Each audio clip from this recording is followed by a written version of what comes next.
On 27 September 2014, India's Prime Minister Narendra Modi proposed an International Day of Yoga at the United Nations General Assembly.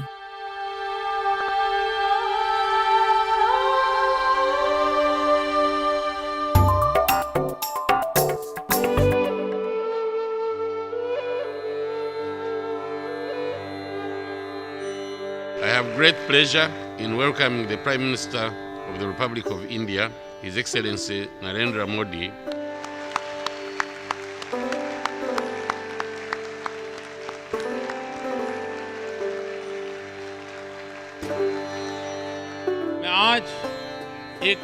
Today, I would like to draw your attention to another subject.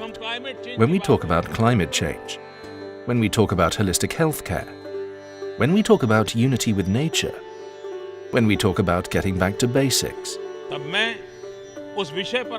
I would like to say something special about this subject. Yoga is our ancient, traditional, and invaluable gift. Yoga symbolizes the balance of body and mind, thought and action, achievement and self-control, and the coming together of human beings and nature. It provides a comprehensive vision of health and well-being. It is not merely physical exercise, but also a means of building harmony within oneself and with the world and nature. Yoga aims at transformation of our lifestyle, and its awareness can help us in our struggle against climate change. Let us work towards making a beginning in this direction with an International Day of Yoga. The origins of yoga can be found over 5,000 years ago in the Indus-Saraswati Valley civilization.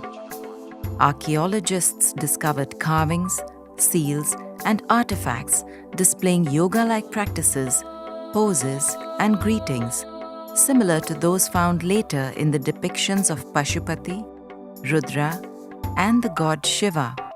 The word yoga comes from Sanskrit and came into popular usage during the Vedic period around 1000 BC. The word comes from the root yuj, which means to bind, to yoke, to align, or to hold. Yoga was well known across India and began to appear in Vedic scripture, particularly the Upanishads, as well as in Buddhist and Jain teachings of that age.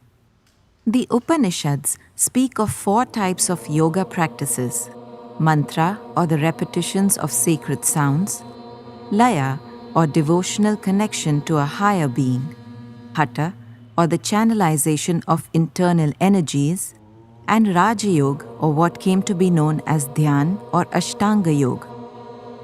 In the 2nd century BC, the teachings of yoga were codified into a written scripture known as the Yoga Sutras of Patanjali. Atha Yoganushasanam. Om. Now yoga is explained. Yoga is the stilling of the modifications of the mind stuff so the seer can see their true and original selves. According to Patanjali, the purpose of yoga is to overcome the attachments to the physical world in order to realize one's true consciousness.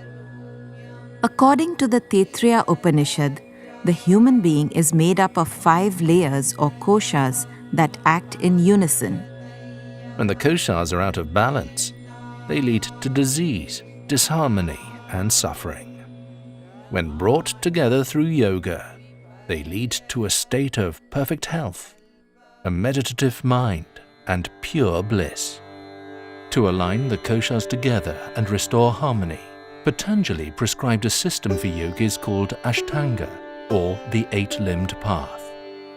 Throughout India's long history, yoga has been integral to everyday life, and most religions and philosophies used its practices in their rituals and methods. In the Middle Ages, 2 great teachers revived the practice of yoga. In the 8th century, Adi Shankara brought the Upanishads and yoga back into popular consciousness, and Gorakshanath of the Nath Sampradaya brought about the revival of Hatha Yoga at around the same time. From the 1890s, many Indian teachers brought yoga to the world, like Swami Vivekanand in 1893, who introduced the world to Vedanta and Raja Yoga, and Swami Yoganand in 1920, who introduced the world to Kriya and Kundalini Yoga. Teachers like Swami Shivanand, Swami Rama, Swami Satchitanand, Swami Kovalayanand, Sri Yogendra Ji, and other great yogis also spread the deeper aspects of yoga around the world. One of the most influential yoga teachers in the 20th century was Sri Krishnamacharya.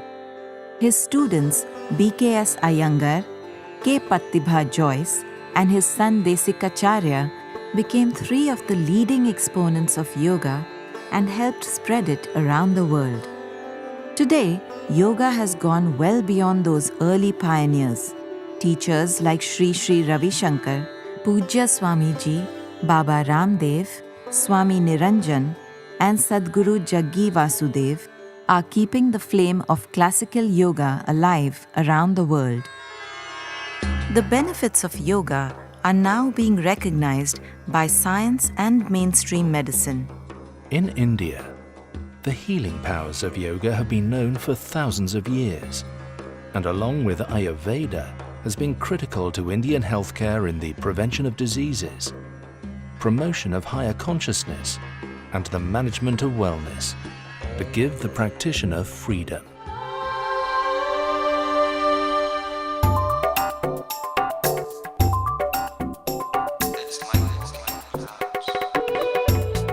The practice of yoga brings about balance, well-being, happiness, and the freedom to live life fully. As more and more people take up yoga around the world today, we may actually see the beginning of a global shift in consciousness, leading to a more balanced and harmonious planet. Yoga practitioners become more conscious consumers, better human beings, more environmentally conscious, and good leaders. This is the power of yoga, and it can only be good for the world. On 11th December 2014, the United Nations passed a resolution making 21st June the International Day of Yoga. 177 nations co-sponsored the resolution, a record in UN history.